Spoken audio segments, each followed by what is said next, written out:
Hello guys, it is that Panda guy and I'm here again with another video, and today we're looking at some more PvP, and yeah, I'll be giving some more commentary. I will say half of this video is going to be G1 and the other half is going to be me fighting with my friends as they had requested assistance, and I decided to come help them since I was mostly done with G1, and you know, why not?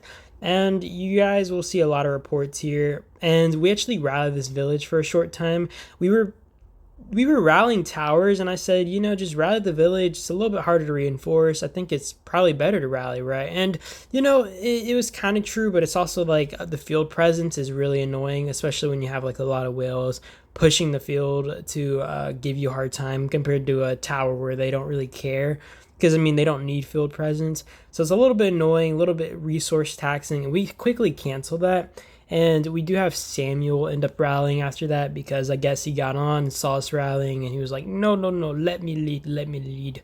And we do actually have a little swarm going here, which I didn't actually recognize we swarmed at all, which I mean, it wasn't for long. Unfortunately, I feel like we could have dropped this thing if we had a more dedicated swarm going to that, but I mean, it is what it is.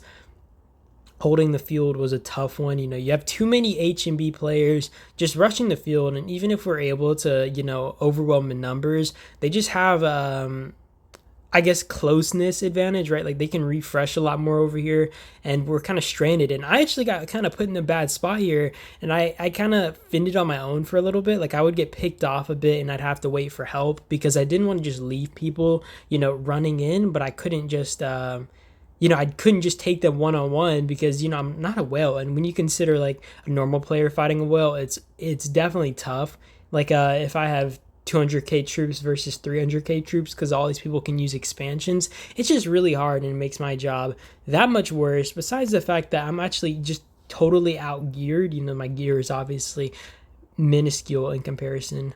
So here they try swarming our tower. I think they found it while it was weak. That, or they just tried to snap it really quickly. Maybe they thought they could get a quick swarm down and rally down. I don't know, but I mean, it wasn't really too hard to hold it. I feel like we had still an abundant amount of troops. Like I feel like although both alliances had over like 10 billion points, the thing is, it wasn't even a lot from just tower fights. A lot of it was field fighting. You know, we had so many freaking whales just field fighting the whole time, and I feel like my accounts had plenty of troops at the end of this. Like I didn't even get the chance to kill them off that much. Like I actually would have liked it, but it's a little bit harder for me to do the whole rally game over defense game. So you know, I kind of prefer actually going on the defensive. It makes it a bit easier, and I'm able to play a bit more flexible. And now you're actually going to see TBZ getting pushed. So I will note real quick that we actually were not allies with TBZ, but we didn't want them to lose their village and all that. So we do end up assisting them by trying to put up some field help. The biggest issue here is going to be, one, the distance between like our tower to you know, how close HMB is, so they're able to just refresh a lot more marches. We're kind of having to run across the field to get over here, and it's like a freaking long run. So it makes our job really hard to actually assist them. And AC-18 kind of lacks in mega whales and stuff, and they just aren't able to overwhelm the field. So it just makes it hard for TBZ to get a lot of assistance. Also will note that I don't know if this tower was worth defending. I feel like a lot of these people ported up to defend this tower, even though HMB was actually working their way around them, so they didn't even need to drop this tower. I think they just wanted to milk them for some kills, and you know, I think they should have just given up the tower unless they were really just defending it for points. Then I can understand, you know. And what you will actually end up seeing in this video is we do push their village, and this is in a attempt to take the pressure off TBZ a bit, and it does work as we force a lot of whales to actually focus us on the field, try to target us off, and it forces us to not take the village, which I mean, like, you know, like I said, I still think it would have been nice to win the village. I didn't, you know, I'm not too worried about it, but it was mostly so TBZ could actually just have a little pressure on them, and they had like whiskey dogs swarming their towers, but they didn't have the other mega whales like Envy or Hands over there. So I mean, I think our plot worked, and they had minimal resistance, and they did end up managing to actually hold their village throughout the whole ordeal, which was nice. You will have HMB actually running a skill which makes their building speed faster, so they could look like the Flash going for the village. And TBZ actually ended up building around their village to give as many towers as possible to, you know, force them to burn through every 20 minutes. And, this was near the end of the island. So every tower they dropped would take like 20 or so minutes. And I don't want to say, I'm actually kind of confused why TBZ took so long to do this, because I think it was pretty obvious to almost everybody. Like, I definitely knew this was going to happen. I was like, yeah, they're definitely going for TBZ's village, but TBZ had never built in a way that would actually prohibit them. I can only guess that this was to make sure that they didn't push early, or they didn't feel like they needed to push too soon, you know what I mean? And they could last second push instead of pushing like within the day to I don't know. It was just really weird to me that it took them so long to build like that. And from what I heard, TBZ actually wanted to lose their village so that they could drop brackets next time. So it makes me even more confused why they actually tried to defend their village. Like, I was confused from left, right, and center. Like, I didn't get it, honestly. And maybe I shouldn't I shouldn't be looking into it too deep. It just confused me a bit, like at first I thought they wanted to lose their village, then they didn't, and it was just confusing. Oh, these swarms were definitely disgusting, though. I think TBZ was struggling to actually keep these towers completely topped off. I don't think they just had the numbers or the reinforcements to completely keep them topped off the full time. And you actually see that in the trades. They trade really bad. And, even if they win the tower defense, it just wasn't worth it at the end. Just the trades on these swarms are going to be disgusting. And you'll see it in some reports that I got shared. I think this is going to be it. And Whiskey should be trading pretty nice, yeah. That being said, I do think TBZ held on pretty well nevertheless, considering they only had to hold on for so and so long. So these guys just built a bunch of buffer towers, kind of forced them to spend like an hour trying to burn through their villages. Sorry, not the villages, the burning through their towers, which they didn't actually manage to do because I guess TBZ just did a pretty good job building. I do think they could have done a little bit better to hold on longer with some of their builds, but overall, I think it worked out. It would have been nice if they actually had their building speed thing. I don't think they had the building speed skill, that or they just didn't activate it. And I don't really see why they wouldn't have it. I mean, besides maybe their tech not already being maxed out. But I think before Island, you should try to actually get people to donate to those skills, if anything. And I say this because I think it's like really vital you have these type of skills on the ready, because like if you can speed up your building speed by every, maybe 10 minutes per tower, that can really save you. That can give you the advantage you need in some sort of moment. Like, let's say you're both about to reach ruins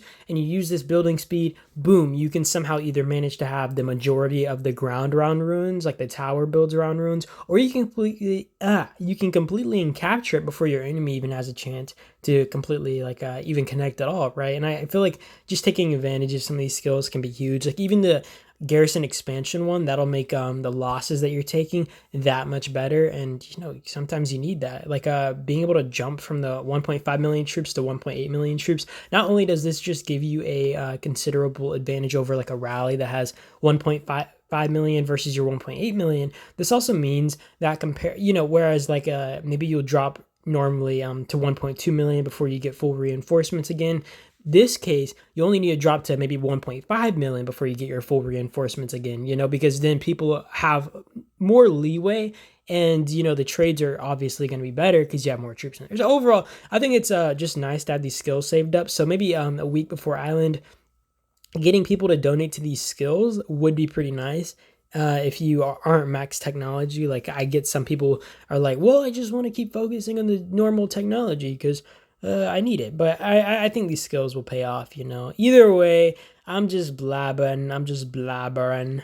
And yeah, I think this is about to be the end of this part of the video, by the way. And I think we're going to go into the next section, which is going to be a short section with my friends. And the thing is, I do want to say that I actually forgot to record our village fight, and it was kind of sad because the village fight was pretty gnarly.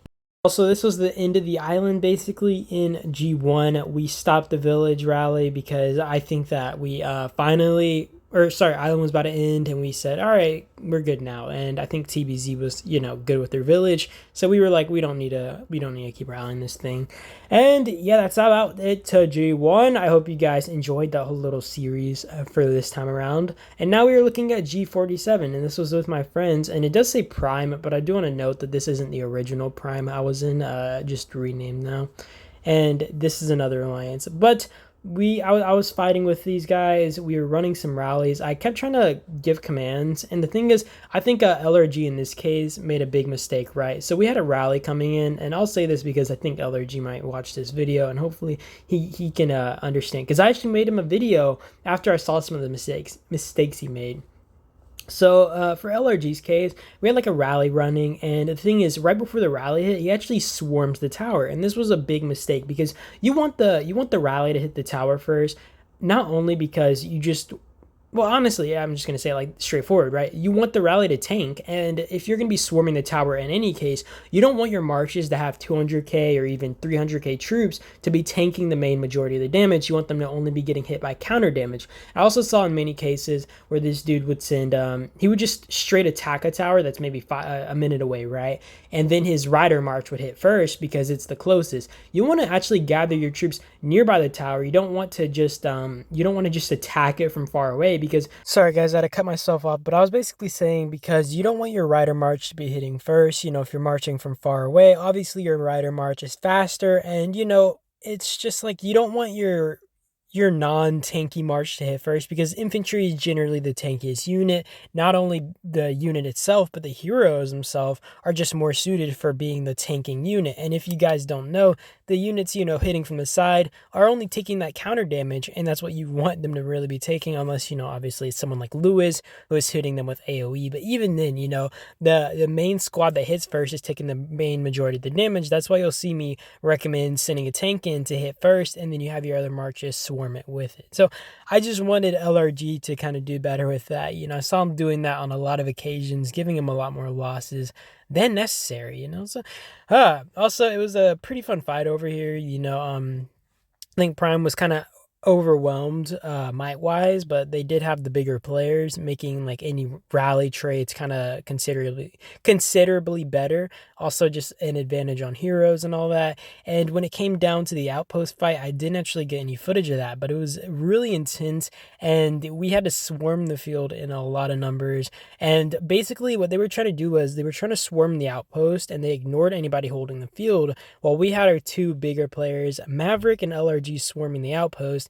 And the thing is, we didn't want anybody else to hit this outpost because basically, if anybody doesn't know how it works, is the last player to hit something like this actually takes it, and we didn't want them to swarm it. And then, LRG and Maverick, even if they did a ton of damage, did all the work, hit it first, they don't end up taking it. So, we took out as many marches as possible, and then we swarmed the outpost right at the end there to make sure that we took it no matter what. And then we instantly filled it, and they tried to actually swarm it from us, and the trades were disgusting. It was a freaking monstrous fight. It was great, and I had fun this island raid for the most part.